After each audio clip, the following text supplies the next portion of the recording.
नमस्ते बच्चों, कैसे हो। स्वागत है आपका हिंदी निवास में। मैं पद्मलता। पिछले वीडियो में हम लोगों ने जो है विशेषण के बारे में पढ़ा था, लेकिन आधा ही पढ़ा था, है ना। तो आज हम जो है यह विशेषण टॉपिक जो है कंप्लीट कर देंगे इस क्लास में। तो पिछले क्लास में हमने क्या पढ़ा था, थोड़ा सा रिवाइज कर लेते हैं। तो हमने विशेषण की परिभाषा पढ़ी थी। विशेषण किसे कहते हैं? किसे कहते हैं विशेषण? संज्ञा या सर्वनाम की विशेषता बतलाने वाले शब्दों को हम विशेषण कहते हैं। और विशेषण के हमने 4 भेद पढ़े थे, याद है? गुणवाचक विशेषण, संख्यावाचक विशेषण, परिमाणवाचक विशेषण और संकेतवाचक विशेषण।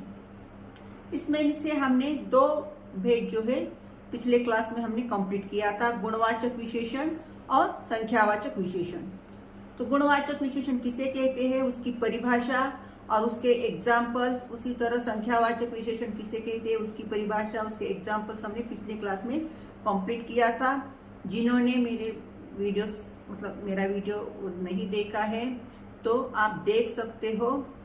तो चलो आज जो है हमारे जो रिमेनिंग 2 भेद है विशेषण के, परिमाणवाचक विशेषण और संकेतवाचक विशेषण, आज हम कंप्लीट कर देंगे। तो चलो शुरू करें। तो बच्चों, आज हम इस क्लास में जो है विशेषण के जो रिमेनिंग 2 भेद है, परिमाणवाचक विशेषण और संकेतवाचक विशेषण, इसके बारे में आप जानेंगे। तो यहाँ पे मैंने अब यहाँ पे विस्तार से आपको लिखवाया भी है और समझाऊंगी। तो परिमाणवाचक विशेषण की परिभाषा क्या है? जिन विशेषण शब्दों से संज्ञा या सर्वनाम के नाप तौल का बोध हो उन्हें परिमाणवाचक विशेषण कहते हैं। मतलब ऐसे विशेषण शब्द जिससे हमें उसके नाप तौल का, उसका परिमाण का बोध होता है, कितना है, तो ऐसे शब्दों को हम परिमाणवाचक विशेषण कहते हैं। जैसे कि 2 किलो, 5 लीटर, कुछ किताबें, थोड़ा दूध आदि। तब 2 किलो टमाटर चाहिए। आपको टमाटर कितने चाहिए निश्चित रूप से पता चला है, 2 किलो। तो 2 किलो क्या हुआ? परिमाणवाचक विशेषण हुआ।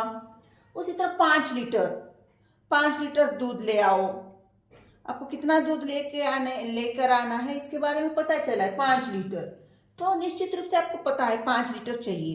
तो 5 लीटर परिमाणवाचक विशेषण हुआ। उस तरह कुछ किताबें, मुझे कुछ किताबें चाहिए।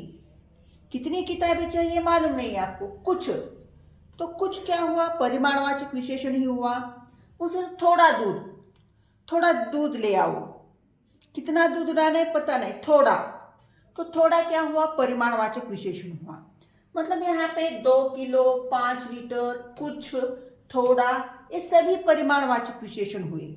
लेकिन यहाँ पे 2 किलो और 5 लीटर आपको निश्चित रूप से परिमाण पता चला है कितने चाहिए, इसलिए ये जो है हम परिमाणवाचक विशेषण में निश्चित परिमाणवाचक विशेषण कह सकते हैं इसे। उसी तरह कुछ किताबें, थोड़ा दूध, इससे आपको निश्चित रूप से पता नहीं चलता कि कितना चाहिए। तो इसलिए यह कुछ किताबें, कुछ और थोड़ा, ये जो है अनिश्चित परिमाणवाचक विशेषण कहलाते हैं। तो परिमाणवाचक विशेषण के 2 उपभेद है, निश्चित परिमाणवाचक विशेषण और अनिश्चित परिमाणवाचक विशेषण। तो अभी निश्चित परिमाणवाचक, अनिश्चित परिमाणवाचक की परिभाषा और उसके उदाहरण भी देख लेते हैं। तो निश्चित परिमाणवाचक विशेषण किसे कहते हैं, इसकी परिभाषा देख लेते हैं। जिन विशेषण शब्दों से संज्ञा या सर्वनाम के निश्चित परिमाण का बोध हो उन्हें निश्चित परिमाणवाचक विशेषण कहते हैं। मतलब ऐसे विशेषण शब्द जिससे हमें एग्जैक्टली पता चले कि उसका परिमाण कितना है, मतलब उसकी क्वांटिटी कितनी है, उसका नाप तौल क्या है। तो ऐसे शब्दों को हम निश्चित परिमाणवाचक विशेषण कहते हैं। जैसे 5 लीटर दूध चाहिए, आपको निश्चित रूप से पता चलता है कि कितना दूध चाहिए, कितने परिमाण में चाहिए, कितनी क्वांटिटी में चाहिए, 5 लीटर। तो 5 लीटर क्या है? निश्चित परिमाणवाचक विशेषण है। उसी तरह 2 मीटर कपड़ा दीजिए, आपको कितना कपड़ा चाहिए मालूम है, कितना चाहिए? 2 मीटर। तो 2 मीटर क्या है? निश्चित परिमाणवाचक विशेषण हुआ। मतलब जिन विशेषण शब्दों से हमें यह पता चले कि एग्जैक्टली हमें कितना चाहिए, तो ऐसे विशेषण शब्दों को हम निश्चित परिमाणवाचक विशेषण कहते हैं। उसी तरह अनिश्चित परिमाणवाचक विशेषण, इसकी परिभाषा क्या है? जिन विशेषण शब्दों से संज्ञा या सर्वनाम के निश्चित परिमाण का बोध ना हो, मतलब आपको पता नहीं चलता कि निश्चित रूप से कितना चाहिए, ऐसे विशेषण शब्दों को हम अनिश्चित परिमाणवाचक विशेषण कहते हैं। जैसे कि चाय में थोड़ा दूध डालो, कितना दूध डालना है निश्चित रूप से पता नहीं, थोड़ा दूध डालो मतलब थोड़ा क्या हुआ? अनिश्चित परिमाणवाचक विशेषण हुआ। उसी तरह वहां कुछ लोग हैं, कितने लोग हैं आपको निश्चित रूप से पता नहीं, इसलिए कुछ क्या है? अनिश्चित परिमाणवाचक विशेषण है। तो ये हमारे विशेषण के भेद में जो हमारा परिमाणवाचक विशेषण था उसके दो उपभेद, निश्चित परिमाणवाचक विशेषण और अनिश्चित परिमाणवाचक विशेषण। किसी को नोट डाउन करना है तो नोट डाउन कर लो। तो हमारा जो विशेषण का चौथा और आखिरी भेद है संकेतवाचक विशेषण, अब उसके बारे में जानेंगे। तो बच्चों, हमारा विशेषण का जो चौथा भेद है वह है संकेतवाचक विशेषण। इसे सार्वनामिक विशेषण भी कहा जाता है। संकेतवाचक विशेषण का दूसरा नाम है सार्वनामिक विशेषण। तो सार्वनामिक विशेषण क्यों कहते हैं मैं आपको बताऊंगी। तो पहले इसकी परिभाषा जान लेते हैं। जो सर्वनाम शब्द संज्ञा से पूर्व आकर उसकी विशेषता बतलाते हैं उन्हें संकेतवाचक या सार्वनामिक विशेषण कहते हैं। मतलब ऐसे सर्वनाम शब्द जो संज्ञा से पहले आकर उस संज्ञा की विशेषता बतलाते हैं, ऐसे शब्दों को हम संकेतवाचक विशेषण कहते हैं या सार्वनामिक विशेषण कहते हैं। तो सर्वनाम आपको सभी को मालूम है, सर्वनाम की परिभाषा और सर्वनाम के उदाहरण, यह, वह, कुछ, तुम, तू, ऐसे शब्दों को हम सर्वनाम कहते हैं। तो सार्वनामिक विशेषण, इसे सार्वनामिक विशेषण क्यों कहा गया है? क्योंकि वह सर्वनाम ही है।